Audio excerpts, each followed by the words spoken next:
visiting Johannesburg, South Africa, back in 2019, I met a 5-foot-tall giant, Sally Matlana. She was 92 at the time, the former head of the South African Council of Churches and a member of the Truth and Reconciliation Commission, right alongside Archbishop Desmond Tutu. To this day, she lives in Soweto, a black township established in the 1930s when the apartheid government started to forcibly separate racial groups and viciously denigrate the black majority. In 1976, Soweto was home to a historic anti-apartheid uprising. During the violent resistance, young people running for their lives came to Mama Sally's little grocery store for shelter. That's where I met her.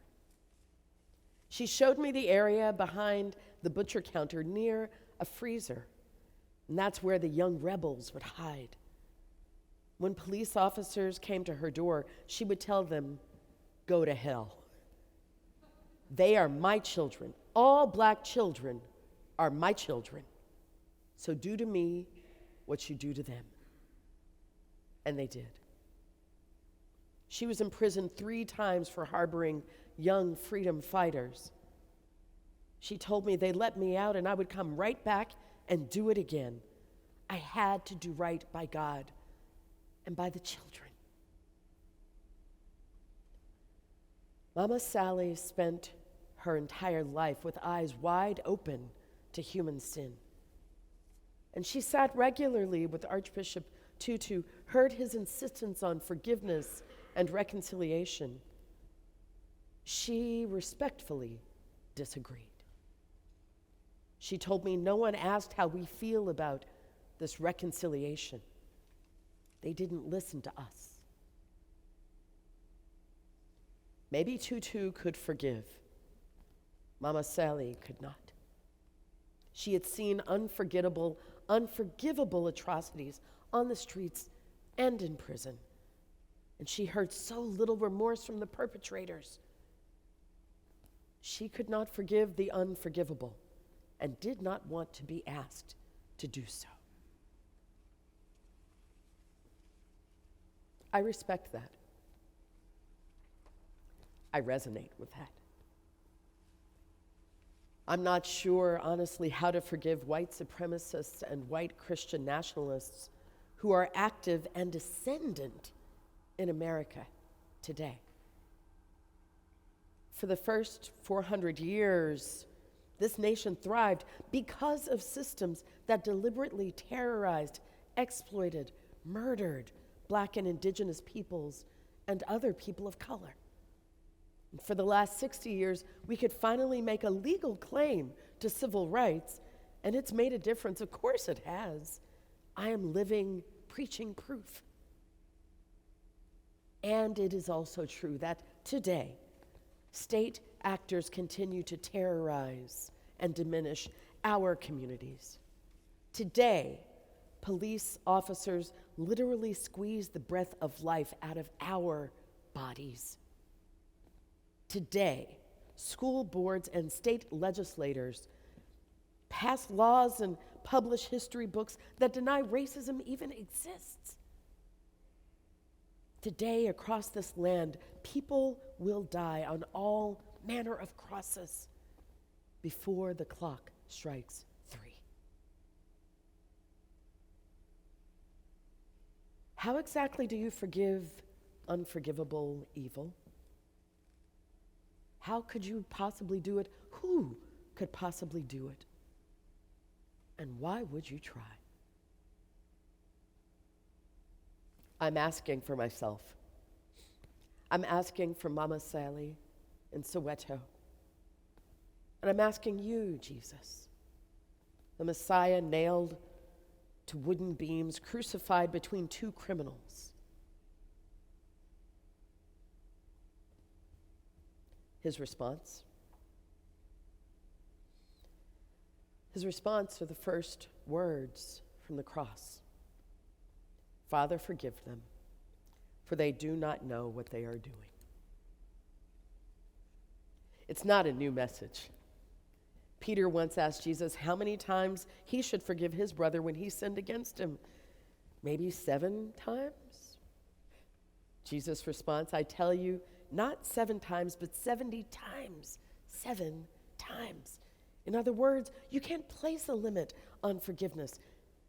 Even if they accuse you falsely, forgive. Even if they nail your hands and feet to a cross, forgive.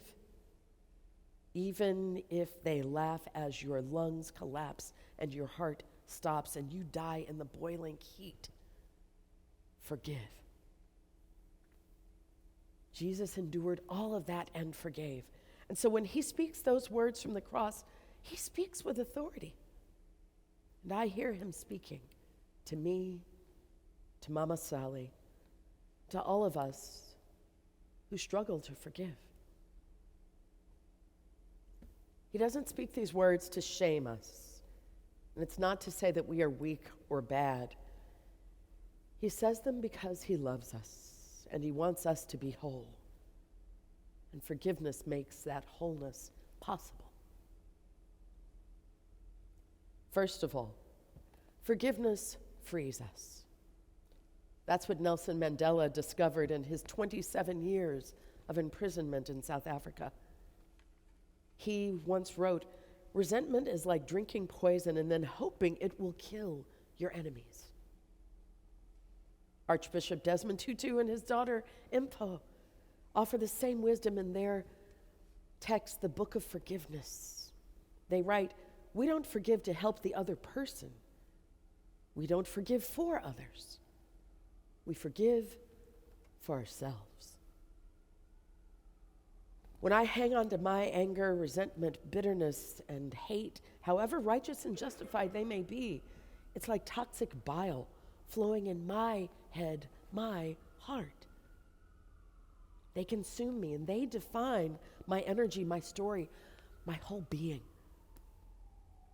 But Jesus was all about freedom, freeing every one of us from prisons of every kind.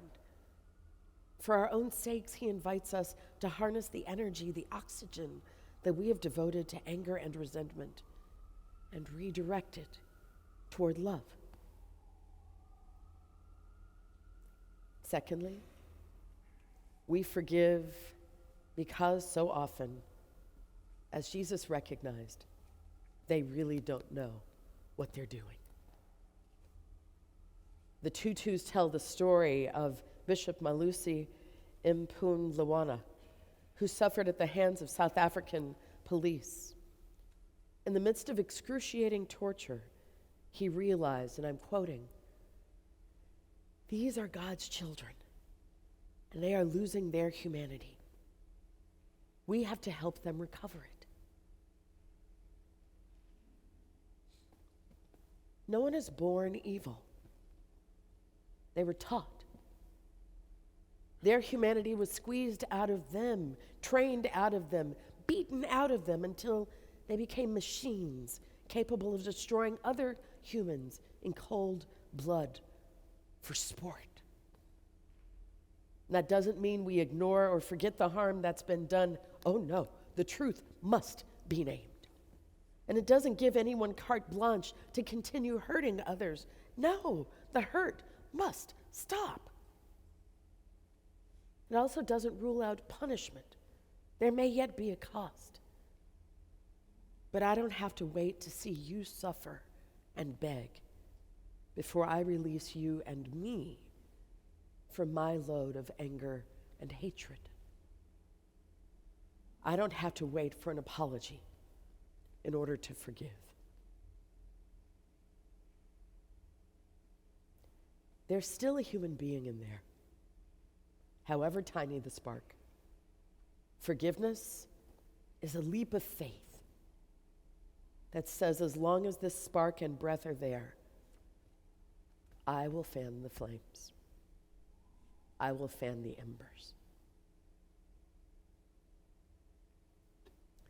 For the record, that's what 85-year-old Israeli Yocheved Lifshitz did. On October 23rd, she was released from Hamas's underground cells.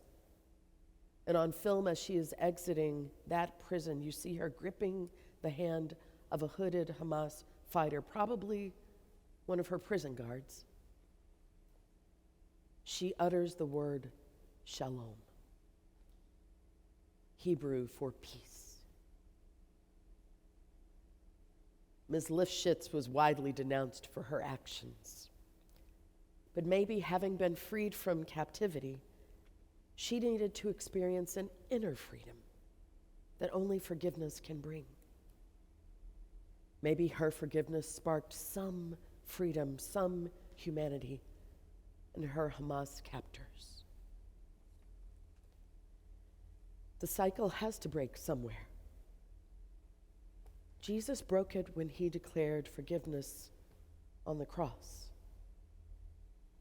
By God's grace, the movement might continue with us.